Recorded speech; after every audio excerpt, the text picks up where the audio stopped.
ये वीडियो केवल शैक्षिक उद्देश्यों के लिए है।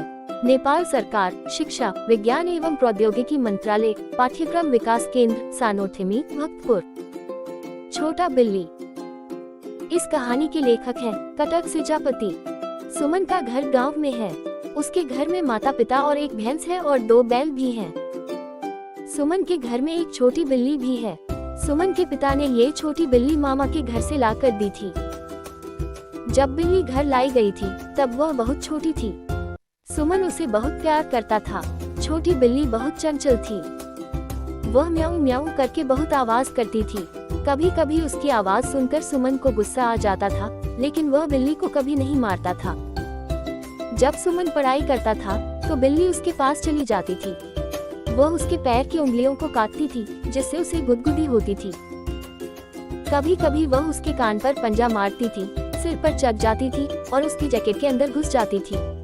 ये सब देखकर सुमन बहुत खुश होता था। जब सुमन के पिता बाहर से आते थे तो छोटी बिल्ली म्याऊं म्याऊं करती हुई उनके पास जाती थी। वह उनके लाए हुए सामान को पकड़ने की कोशिश करती थी। उसे दूर से ही मांस की गंध का पता चल जाता था। जैसे ही वह चूहे को देखती, तुरंत उसका पीछा करने लगती। एक दिन तो उसने एक छोटा चूहा पकड़ ही लिया। एक दिन बिल्ली रसोई में घुस गई। वहाँ एक बर्तन में गर्म दूध रखा था। दूध का बर्तन लकड़ी के टुकड़े पर रखा हुआ था। बिल्ली ने दूध का बर्तन देखा और लोभ आ गया।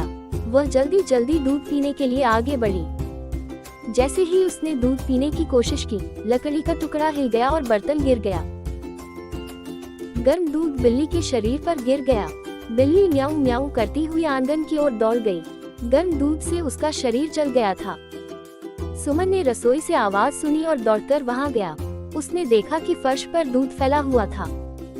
सुमन तुरंत बिल्ली के पास गया। बेचारी बिल्ली चूल्हे के पास म्याऊं म्याऊं कर रही थी।